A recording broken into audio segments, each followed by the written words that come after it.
Before Wi-Fi, before smartphones, before Google, life in Britain moved to a very different rhythm. A world where silence wasn't awkward, it was normal. Where plans were made once and kept. Where waiting was part of everyday life. The streets told the story, red phone boxes standing proudly on the corners, newsagents with rows of papers outside, headlines clipped to boards, libraries full of card indexes and heavy encyclopedias, ready to answer questions that today would take seconds to type. If you wanted to know something, you looked it up. If you wanted to talk to someone, you called or you knocked on their door. Entertainment came on schedule. The radio times circled in biro told you exactly when your favourite programme would air. And you'd better be ready because if you missed it, it was gone. Families gathered around the same glowing TV, watching the same shows, laughing at the same jokes, all at the same time. And when you were away from home, connection was harder still. You queued for the phone box with a pocket full of coins. You waited for letters to drop through the letterbox. You checked bus timetables pinned behind cloudy glass. Life was slower, but it was also more deliberate. This is Britain before the internet, the 60s, 70s, 80s, and 90s. 4 decades where patience, presence, and people powered everything. A time when the world wasn't online, but it was alive in ways we often forget. So let's rewind the tape and step back into a country that lived offline, and discover the everyday rituals that defined it. Remember how life worked before everything was a tap away? There was a rhythm to it, a set of unspoken rules everyone seemed to know. If you wanted to reach someone, you picked up the phone or you put pen to paper. If you needed to find something out, you asked. You looked it up, or you waited for the right page to appear. It wasn't slower for the sake of being slow. It was slower because that's how the world moved. Communication began at the kitchen table. Letters were written in real ink, folded neatly and sealed with a quick lick of the envelope. Postcards were dashed off on holiday and landed on doormats days later with a smudge of sun cream and a scribbled "Wish you were here." Long-distance calls happened from the hallway, where the phone sat on a tiny table with a notepad and a stubby pencil. Numbers were memorized, not searched. You knew your home number, your best friends, maybe your grandparents, and you learned the trick of calling after 6 when the rates were cheaper. If you weren't at home, the red phone box was your lifeline. You waited your turn, loosened a handful of coins, and hoped the person you needed was actually in. Later, phone cards arrived, tucked behind a bus pass in a worn wallet. Messages were a thing you missed, not a thing you archived. If you rang and nobody answered, you rang again later. By the late 80s and 90s, answering machines started to whir in living rooms. A beep, a brief message, the mystery of a blinking red light. Finding information had its own rituals. You went to the library and followed little cardboard tickets to the right shelves. Encyclopedias took up a proud stretch of bookcase at home, and settled arguments with a satisfying thud. Bus times were pinned to bus stops. Train times lived in timetables thick enough to prop open doors. If you got lost, you asked a stranger, or unfolded an A to Z and traced a route with your finger. Road trips meant an AA map on the passenger's lap, navigated with a biro and a patient turn left after the bridge. And then there was teletext, CFAX if you grew up with the BBC. 3 digits could take you anywhere. News headlines, football scores, the weather, holidays you could hardly believe were that cheap. You learned the page codes you used the most, and you watched the numbers tick round until your page returned, like a carousel you could hop on only when it came past again. Entertainment was by appointment. You circled programs in the radio times and TV times. When Saturday night arrived, you watched what was on, when it was on, with whoever was in the room. If you missed it, you missed it. Until videotape made rewatching possible and "Don't record over this" labels spread across the house. Radio had a schedule too. You knew when your favourite DJ would be on, and on Sundays you'd sit by the speaker with a blank cassette, finger poised on the record button, trying to catch the top 40 without the presenter talking over the intro. Cinema times were found in the local paper, or by ringing the box office and listening while someone read options down the line. Buying things followed the same kind of choreography. The high street came first. You tried on shoes, you handled kettles, you compared the weight of a pan in each hand. When you couldn't find it there, you turned to catalogues. Argos meant tiny pencils and order slips. Littlewoods and Freemans meant glossy pages at the back of the sofa and a dog-eared wish list. You filled in a form, you posted it, and you accepted that "please allow 28 days for delivery" was not a threat but a promise. Payment was cash or cheque. cards existed, but they were used carefully, accompanied by a little blue check guarantee card and a signature you practiced until it looked official. Work and school ran on paper too. Notice boards, memos, photocopies warm from the machine. Addresses lived in a filofax, birthdays in a diary, and important numbers on a card tucked behind the phone bill. If you needed a plumber, you asked a neighbour. If you wanted a recipe, you copied it onto an index card and slotted it into a tin. If you were planning a trip, you collected leaflets, circled options, and made phone calls. Everything involved a small act of preparation, and everything repaid you with a little burst of satisfaction when it worked. And underneath it all, waiting was normal. Waiting for the post, waiting for a call, waiting for your page on Teletext, waiting for the record shop to get your single in stock. The pauses made things feel earned. Plans held because you agreed them the first time. People showed up because there wasn't an easy way to say they wouldn't. Serendipity lived in shop windows, on notice boards, in the back pages of the local papers. Think back for a moment. Which phone number do you still remember by heart? Which 3 teletext codes did you use the most? What did you do while you waited? In a world before refresh buttons and typing dots, we built our days from paper, voices, and promises. And somehow, those small routines stitched our lives together. Entertainment in Britain before the internet was all about timing, patience, and sharing. You couldn't pick and choose from endless menus of shows, songs, and films. You took what was scheduled, and that made it feel special. Television was a national ritual. Families gathered around a single screen, and with only 3 or 4 channels, everyone watched the same shows at the same time. If it was Saturday night, you were probably watching The Generation Game, Morecambe and Wise, or Doctor Who.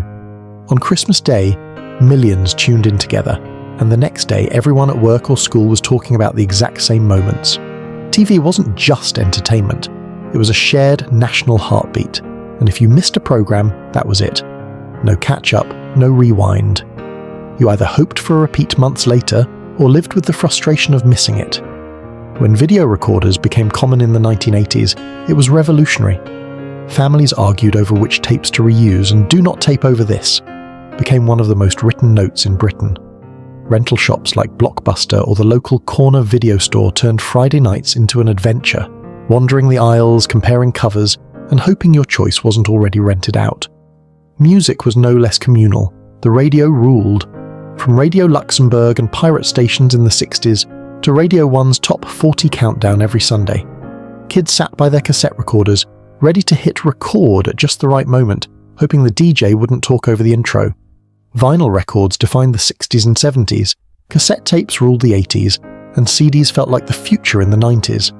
Each format carried its own rituals, carefully lowering a needle onto a record, flipping a cassette halfway through an album, or storing CDs in big zip-up wallets to flick through on car journeys. And then there was the thrill of live events. Cinemas gave you the big screen magic of Star Wars, Grease, and later Jurassic Park. Concerts and festivals meant real tickets you had to queue for, or sometimes even camp overnight to secure. British seaside piers hosted comedians and singers, while local pubs were alive with live bands every weekend. Entertainment wasn't at your fingertips. It was something you sought out, anticipated, and treasured. Games, too, had their own offline charm. Before home consoles took over, amusement arcades were packed with flashing lights and 8-bit soundtracks. The clatter of coins, the cheers around a pinball table, and the endless attempts to master Space Invaders or Pac-Man were a soundtrack to teenage weekends. By the late 80s and 90s, the Nintendo, Sega, and eventually PlayStation brought gaming into the living room, but still it was friends gathered on the sofa, passing controllers back and forth, not strangers met online. Entertainment before streaming was slower, smaller in choice, but bigger in meaning. It gave Britain moments that felt truly collective. You didn't binge watch, you waited, you didn't scroll, you savoured. And because of that, the memories of those shows, songs and nights out live on decades later. Shopping in Britain before the internet was never just about buying things. It was about atmosphere, ritual and discovery. The high street wasn't a background to daily life. It was daily life. On Saturdays, town centres filled with shoppers carrying bags stamped with familiar names. Woolworths, C&A, British Home Stores, Rumbelows and Dixons. The sound of doors chiming, tills ringing, and shop assistants calling "next please" filled the air. You didn't scroll through reviews or check delivery dates. You held things, you tried them on, you made decisions in the moment. Woolworths was more than a store. It was an experience. The pick and mix section, with its rows of brightly coloured sweets, was every child's highlight. Parents stocked up on household bits, school supplies and records, while kids dreamed of toys on the shelves upstairs. Argos had its own ritual, flicking through the laminated catalogue, writing tiny numbers on slips with a blunt pencil, and waiting for your order to appear on the conveyor. The markets had their own magic, rows of stalls under striped awnings, traders shouting deals, the smell of fruit, flowers and fish mixing in the air. You could haggle a price, feel the texture of fabric, or taste a sample before you bought. Every town had its characters, the butcher with a booming voice, the greengrocer who slipped in an extra apple, the market trader who always claimed this week's deal was the best yet. In the 60s and 70s, shopping centres began to spring up, offering modern covered spaces where you could wander without worrying about the rain. By the 80s and 90s, out-of-town megastores and retail parks promised convenience. But for most people, the heart of shopping was still the high street. Trips weren't just errands, they were social. You bumped into neighbours, met friends for a cup of tea and made a day of it. Shopping for clothes carried its own excitement. Teenagers browsed racks at Chelsea Girl or Topshop, eyeing the latest fashion trends. Saturday jobs meant the thrill of spending your own money on the perfect pair of jeans or trainers. In the 90s, brands like Tammy Girl, Miss Selfridge and HMV became landmarks in every shopping trip. Record shops invited you to flick through endless sleeves, listening at headphone stations to find the next album you'd play to death. And then there were catalogues, the internet before the internet. Littlewood's, Freeman's, Grattan. Glossy books packed with clothes, furniture and toys. Families circled items in biro, filling out order forms and waiting weeks for delivery. The excitement when a parcel finally arrived was unmatched, like a mini Christmas dropped at the door. Shopping was slower, but it was tangible. Every purchase had a memory attached. The shoes you tried on 3 times before finally buying, the toy you spotted in Woolies weeks before your birthday, the record you hunted across 3 different shops. The high street wasn't just where you bought things, it was where communities gathered, where styles were discovered, and where everyday life unfolded. One purchase, one bag, one Saturday at a time. Travel in Britain before the internet meant paper maps, timetables and word of mouth. Journeys weren't tracked by apps, they were planned with patience. If you were driving, you unfolded an A to Z or a road atlas, tracing your route with a finger. Passengers became navigators, calling out, "Turn left after the petrol station," or "Keep straight until the roundabout." Getting lost wasn't unusual, it was part of the adventure. A wrong turn could add half an hour, but it also meant discovering a village or a view you'd never planned to see. For longer trips, the AA and RAC provided detailed route maps, printed with your name on them if you wrote in to request one. Parents would tuck them into the glove box alongside a torch, spare fuses, and a box of barley sugars. Motorway service stations became landmarks of every journey. Little chefs with their fry-ups, Wimpy bars, and shops selling souvenir pencils and car stickers. Public transport had its own rhythm. Bus stops displayed paper timetables, often sun-faded or rain-streaked, that you had to interpret like code. Train travel meant consulting the thick British Rail timetable or asking at the ticket office. Announcements crackled over tannoys and you waited with crossed fingers, hoping your train wasn't delayed. If you were travelling as a child, platform snacks, crisps, sweets, or a warm pasty became part of the ritual. Holidays reflected the same mix of planning and surprise. In the 60s and 70s, many families packed up the car and drove to the seaside. Blackpool, Skegness, Torquay. Resorts were buzzing with amusements, candy floss, and donkey rides on the beach. Caravan parks and Butlins holiday camps were institutions in themselves, redcoats leading songs, bingo in the evenings, and kids running free all day. By the 70s and 80s, package holidays abroad began to boom. Ads in the back of newspapers or on teletext offered deals to Spain, France, or Italy. Families queued in travel agents, flipping through glossy brochures filled with blue skies and turquoise pools. The idea of flying abroad for a week of guaranteed sunshine was both glamorous and just within reach for many middle-class families. Travel itself felt different. Flights weren't booked online. They were reserved through agents, confirmed with paper tickets you guarded carefully. At airports, you carried your camera in a separate case, ready to capture every moment on rolls of film you'd develop weeks later. On the beach, British holidaymakers marked their patch with windbreakers, knotted handkerchiefs and buckets of sandcastles. And in cities, everyday travel still carried a charm. London's red route masters, with their hop-on, hop-off back platforms. The Underground with its paper tickets collected from little machines that clattered.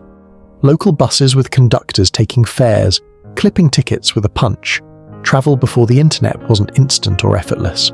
But that was its magic. Journeys were stories, not just destinations. From family sing-alongs in the back seat to surprise detours on the way to the coast, the act of getting there was as much a memory as the holiday itself. Childhood in Britain before the internet was lived almost entirely outdoors.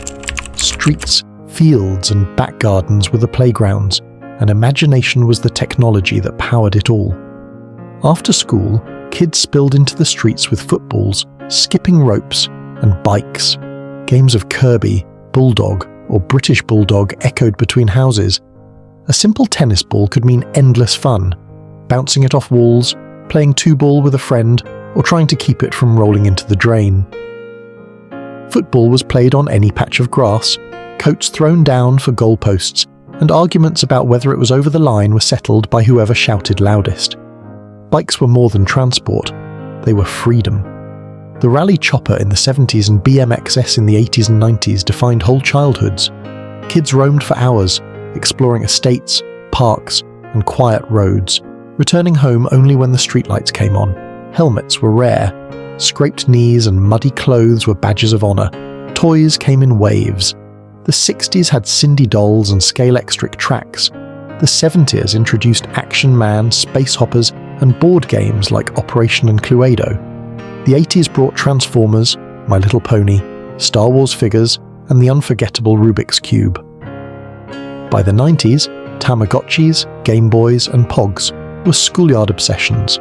Playground trading wasn't just fun, it was an economy. Stickers, cards, and marbles swapped with shouts of got need. Rainy days meant board games, Lego, or hours glued to Blue Peter, Grange Hill, and Saturday morning cartoons. Families gathered for the generation game or blind date, while kids recorded songs off the radio to make their own mixtapes. Even then, patience was part of play.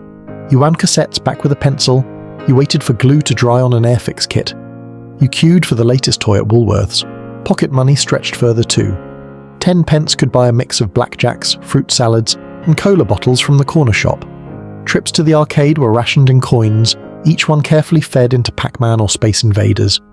Birthdays and Christmas meant the thrill of circling toys in the Argos catalogue and waiting weeks to see which ones appeared. Childhood before the internet was about freedom, invention, and friendship. There were no online lobbies or text chains. You knocked on your mate's door and asked, "Are you coming out?" There were no status updates. Your bruised shins and grass stains told the story of your day. And though the toys changed with the decades, the spirit was the same. Every child's world was built from small things that became unforgettable memories. Food in Britain before the internet carried its own traditions, routines, and small pleasures. Shopping for it wasn't about apps or deliveries.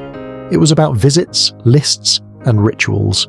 Supermarkets were growing from the 60s onward, but for many the weekly shop still meant a combination of the high street and the new self-service stores.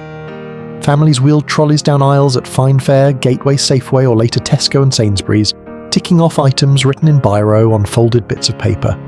Shelves carried fewer choices than today, but that made decisions simple.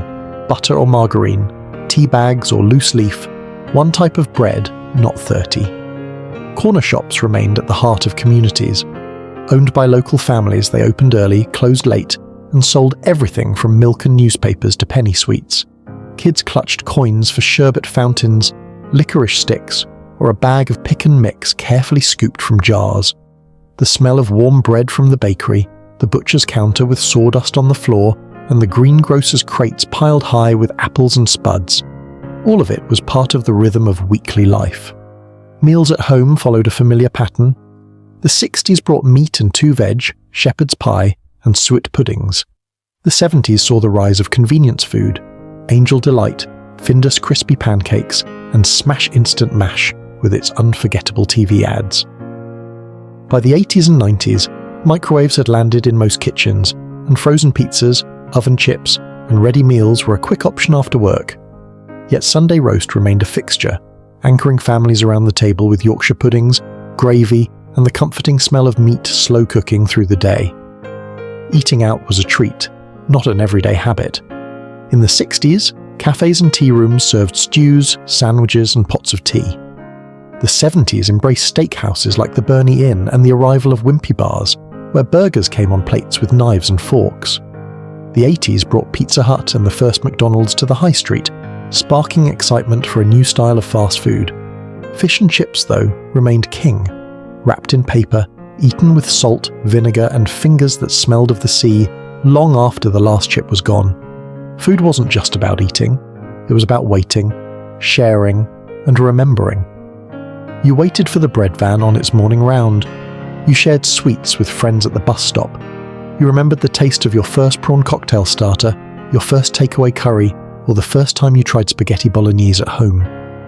Before the internet turned everything into instant orders and home deliveries, food was about presence. You smelled it before you ate it, you queued for it before you bought it, and you sat down to enjoy it together. Before the internet, news didn't find you, you went to find it. And when it arrived, it came in paper, sound, or broadcast, not in endless scrolling feeds. Every household had a newspaper of choice. Some families swore by the Times or the Telegraph, others by the Mirror, the Sun, or the Daily Mail. The thump of the paper on the doormat in the morning was the first news alert of the day. Headlines were bold, photos dramatic, and the crossword was waiting to be solved over tea. Evening editions updated the day's stories, and the Sunday papers were thicker than a brick, stuffed with supplements, recipes, and TV guides. Radio had its own authority. The BBC's Today programme or Newsbeat on Radio 1 kept millions informed, while local stations gave traffic, weather, and stories that mattered close to home. Families in cars listened together, and news bulletins were part of the rhythm of the day, short, sharp, and trusted. Television news carried an even greater weight. People arranged evenings around the 6 o'clock and 9 o'clock broadcasts. Newscasters like Richard Baker, Angela Rippon, or Trevor McDonald became household names, their voices as familiar as family.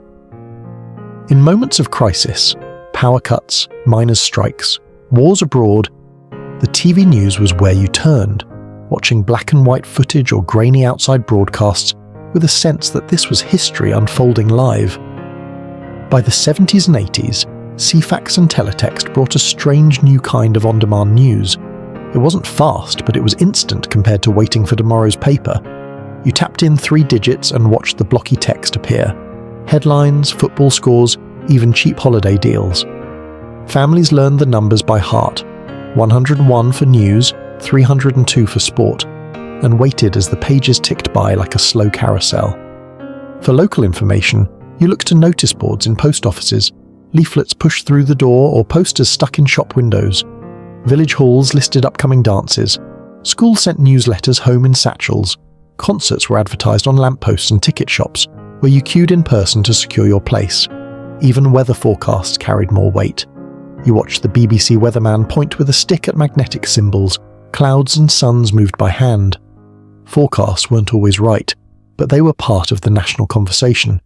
"They say it'll rain tomorrow" was enough to change plans. News before the internet wasn't constant, but it was collective. When a big story broke, everyone heard it the same way, often at the same time. You didn't scroll past it, you absorbed it, talked about it, and remembered where you were when you first saw or heard it. The information didn't chase you, you sought it out, and that made it feel heavier, more important, and sometimes more trusted. Life in Britain before the internet was held together by routines. Work and school had their rhythms, and daily life ticked along to schedules written on paper, not screens. For most workers in the 60s through the 80s, the day began with a commute powered by buses, trains, or bicycles. Men in suits with briefcases, women with handbags and thermos flasks, all heading into towns and cities that pulsed with factories, offices, and shops. Clocking in often meant literally stamping a card into a machine. Time was tracked with ink and paper, not digital logs. Communication at work ran on memos, notice boards, and phone calls. Office desks were covered in in-trays, staplers, and bottles of Tipp-Ex. Filing cabinets lined walls, each one stuffed with manila folders. If you needed to reach a client, you dialed from a landline and hoped they were in. If you needed to confirm something, you sent a letter and waited for a reply days later. Photocopiers hummed constantly, and the smell of fresh ink was part of the office air. Factories had their own tempo. Shifts were long and physical, with whistles or bells marking break times. Canteens served pies, chips, and mugs of tea, and break rooms buzzed with chatter. For many, the factory floor was noisy, tough, but also full of camaraderie. Friendships formed in the rhythm of machines and the smell of oil and metal. School followed strict routines too. The day began with assembly, hymns, and announcements.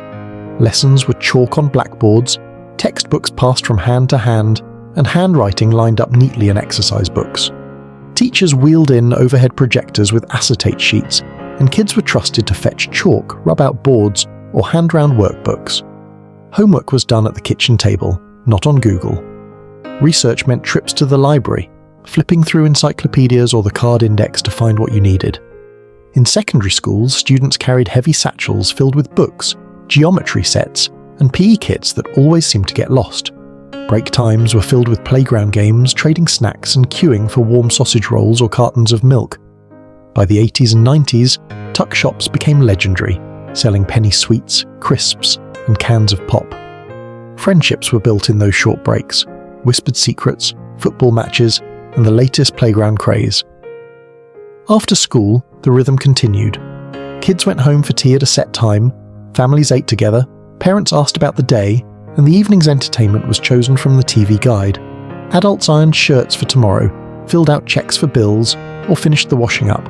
Children finished homework, called on friends, or curled up with a book. Work and school before the internet were less flexible, more structured, and often more rigid. But that structure gave life its rhythm. Weekdays had a clear pace, weekends had a clear relief, and everyone, whether child or adult, felt the cycle turn together. Leisure and social life in Britain before the internet were built around presence. If you wanted to see your friends, you showed up. If you wanted fun, you left the house. Meeting up was simple but deliberate. You agreed on a place, a time, and you stuck to it. There were no last-minute text messages, no live location pins. If someone didn't arrive, you waited. Sometimes for 10 minutes, sometimes for an hour. And often, that waiting spot, outside the cinema by the town clock, under the statue in the square, became as much a memory as what you eventually did together. Pubs were central to adult life. A night out wasn't planned on apps, but by word of the mouth. Friends met at the local, often the same one every week, where everyone knew each other by name. Jukeboxes played hits, darts and dominoes were passed around, and pints were shared as conversations ran deep into the night. For many, the pub wasn't just where you drank, it was where communities were kept alive. For younger people, leisure meant clubs, discos, or youth centres. The 60s had coffee bars and dance halls. The 70s exploded with glam rock and disco nights. The 80s and 90s brought neon lights, booming sound systems, and queues outside nightclubs. Meeting someone new meant eye contact across a dance floor, or a chat in a queue, not swipes on a screen. Evenings at home carried their own rituals. Card games, board games, knitting, puzzles, or simply chatting around the table. Families watched quiz shows or comedy together, laughing at the same jokes. Neighbours popped round unannounced for a cup of tea. Doorbells rang often, because nobody thought twice about dropping by. Leisure also lived in hobbies. Gardening, fishing, birdwatching, model trains, stamp collecting, all thrived in a slower world. Photography meant rolls of film, waiting days for them to be developed. Music meant learning guitar chords from magazines or piano pieces from sheet music. The effort was part of the fun. And then there were the big social events. Village fetes with tombolas and raffles, bonfire night gatherings with sparklers and treacle toffee, Christmas parties with paper hats from crackers, summer fairs with brass bands and coconut shies. Without digital distractions, people came together in real spaces, often outdoors, and those events stitched communities close. Before the internet, friendships and social lives weren't about being always connected. They were about showing up, being present, and creating memories in shared time. Plans stuck, nights out mattered, and every laugh, every song, every dance was held only in the moment, or in the stories you told after. Britain before the internet wasn't static. Each decade had its own rhythm, its own look, and its own soundtrack. The cultural shifts of the 60s through the 90s weren't just trends. They were shared experiences that defined generations. In the 1960s, music led the charge. The Beatles, the Rolling Stones, and The Who transformed Britain into the epicenter of global pop culture. Young people gathered in coffee bars and dance halls, spinning 45s on portable record players. Fashion mirrored the sound, miniskirts, mod suits, and bold prints. Carnaby Street in London became a symbol of youth rebellion and creativity. By the 1970s, music splintered into new directions. Glam rock glittered with David Bowie and T-Rex, while disco filled dance floors with sequins and neon. Punk exploded midway through the decade, raw, loud, and defiant. The safety pin became fashion, and Mohican haircuts shouted rebellion. Bell-bottoms, tank tops, and platform shoes were everywhere. Saturday nights meant Top of the Pops, and millions tuned in to watch new acts perform live on TV for the very first time. The 1980s turned everything louder and brighter. The new romantic movement brought eyeliner, frills, and synth pop. Bands like Duran Duran, Culture Club, and Spandau Ballet filled both radios and wardrobes. At the same time, rock was alive with Queen and Dire Straits, while electronic beats powered the growing club scene. Fashion was unapologetically bold. Shoulder pads, shell suits, leg warmers, and big hair. Music television, through Top of the Pops and MTV, shaped not only what you listened to, but how you looked. In the 1990s, Britpop arrived. Oasis, Blur, Pulp, and Swede battling for airwaves and headlines. Baggy jeans, Doc Martens, and Adidas tracksuits became uniform. The cool Britannia era blended music, fashion, and politics into a swaggering identity. Meanwhile, rave culture grew underground, neon glow sticks and pounding beats defining a new youth movement. Television followed suit, from Absolutely Fabulous to The Crystal Maze and Friends imports, blending comedy, drama, and game shows into an unforgettable mix. What tied all these shifts together was their shared nature. Everyone watched the same chart show, saw the same fashion spreads, and heard the same hits on the radio. Subcultures existed, but even those were collective. Mods, punks, goths, ravers, each with their own look and sound. And without the internet, trends didn't come and go overnight. They burned brighter, lasted longer, and shaped memories more deeply. Music, fashion, and television were more than entertainment. They were identity. They told you who you were, what you stood for, and where you belonged. And whether you were a mod in the 60s, a punk in the 70s, a new romantic in the 80s, or a Britpop fan in the 90s, you carried those looks and sounds with pride, because they weren't just trends, they were the soundtrack to your life. The 1990s were a decade on the edge, the last years of life fully offline, yet already feeling the early tremors of the digital world to come. It was a strange balance. Old routines carried on, but whispers of change were everywhere. In everyday life, paper still ruled. Diaries, calendars, and address books sat by the phone. Letters arrived through the post, and films still had to be developed at the chemist. People rented videos from Blockbuster, browsed CDs at HMV, and flipped through the radio times to see what was on TV that week. Shopping trips meant Saturdays on the high street, not scrolling from the sofa. It was all familiar, but the sense of something new coming was undeniable. Entertainment thrived. Britpop dominated the music scene, with Oasis, Blur, and Pulp battling for the top of the charts. The Spice Girls became global icons, their girl power slogan plastered across magazines and school lockers. Raves and dance music gave youth culture a pulse that was felt across Britain's fields and warehouses.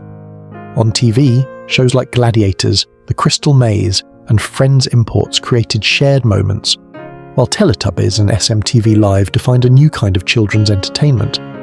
Technology was starting to shift the ground beneath everyone's feet. Game Boys, PlayStations, and Tamagotchis filled bedrooms. Home computers, chunky beige boxes, arrived in more and more houses, often perched on desks in spare rooms. Dial-up internet existed by the mid-90s, but it was slow, noisy, and limited. Most people still didn't use it. Emails were exotic. Websites felt experimental. The digital world was being born, but it hadn't yet taken over. Social life was still rooted in presence. Nights out meant pubs, clubs, and long queues at the takeaway after midnight.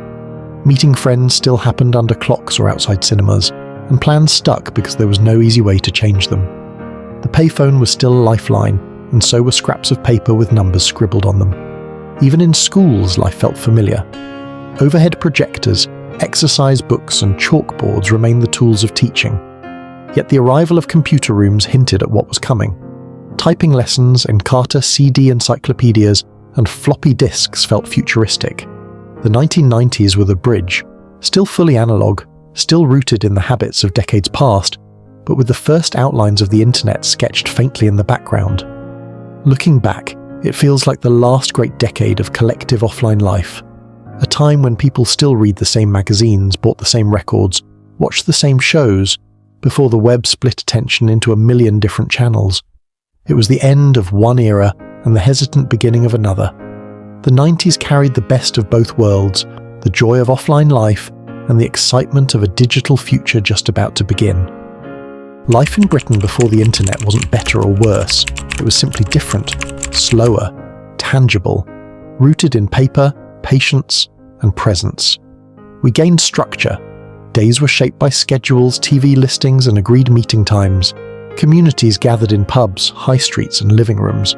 Families ate together, watched together, and often built memories around the same shows, the same songs, the same events. We gained patience. We waited for letters, for photographs, for phone calls, for pages to turn on teletext. Waiting wasn't frustrating, it was expected. And the moment something arrived, the post on the mat, a developed roll of film, the latest single in the record shop, it felt like treasure. We gained connection of a different kind. Not digital connection, but physical. Neighbours popping by unannounced, kids knocking on doors to ask, "Are you coming out?" Strangers giving directions with a smile. Life offline forced presence, and presence built community. But we also lost things. Convenience, speed, and choice came later with the internet, and they changed everything. Today, answers arrive instantly, entertainment is endless, and connection is constant. Those are gifts, but they come at a cost. The rituals of waiting, the joy of discovery, the power of collective experiences, those things are harder to find now. Looking back at Britain from the 60s through the 90s, we see a country that learned how to live without the internet and thrived. A place where days were slower, but perhaps more grounded. Where the absence of constant connection gave space for imagination, patience, and shared memory. So, what do you think? Did we gain more than we lost? Or do you still miss the days of handwritten letters, Saturday night TV, and the thrill of a brand new record? Let us know your memories in the comments. What's the one ritual, toy, or routine from life before the internet that you'd bring back if you could? Thank you for watching Everyday Life in Britain Before the Internet. If you enjoyed this journey, please give the video a like, subscribe to Retro Britannia, and share it with someone who remembers those days too. Because while the internet connects us now, it's the memories we share that truly keep the past alive.